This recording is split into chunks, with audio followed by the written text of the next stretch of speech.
Морозный декабрь внес в коррективы работу елочных базаров. В этом году ассортимент немного меньше, да и сами деревья не такие пушистые. Но все-таки сложно представить Новый год без запаха хвои, а значит, натурально елки быть. О том, как зеленую красавицу правильно выбрать, как сохранить и, главное, экологично утилизировать, Александра Головина.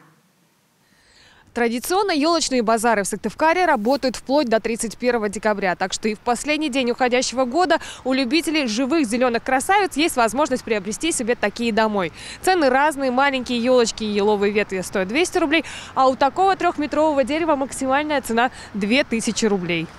Алена Никулина уже больше 10 лет работает на елочных базарах Сыктывкара и знает все тонкости этого дела. Эта торговая точка в центре города пользуется особой популярностью. В вечернее время и выходные дни здесь большая проходимость. Этот морозный рабочий день на количестве желающих приобрести натуральную ель, конечно, отразился, но не сильно. Покупатели здесь с утра выбирают самую-самую пушистую и ароматную для антуража и новогоднего настроения. Без запаха хвои никуда.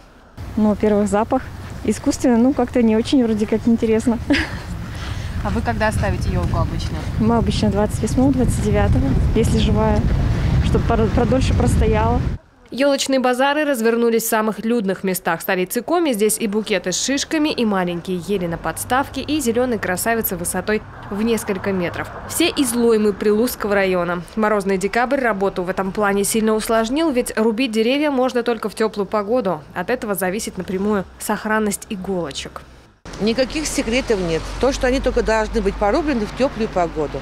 Если они порублены в теплую погоду, дома они отстоятся часика-два. Ради бога, украшать можно. А если они в холодную, морозную погоду, там уже ничего не поможет. Никакие таблетки, ни песочек. Утилизировать новогодние украшения для пользы дела – такая тенденция набирает популярность среди жителей республики уже долгие годы. В прошлом году, например, Интенская станция Юнатов принимала натуральный новогодний декор, а дальше использовала его в своих целях. Для разных видов животных мы используем хвою по разному назначению. Для домашних сельскохозяйственных животных, например, лошадей, коз, овец, естественно, что это главная минеральная подкормка такая в зимний период, и мы поэтому ежедневно даем. Каждому животному по-разному, потому что в зависимости от веса животного.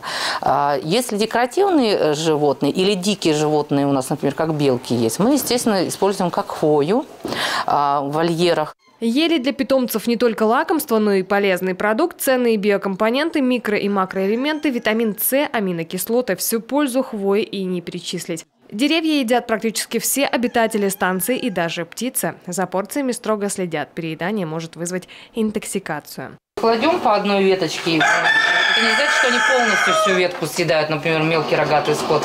Лошади, конечно, могут.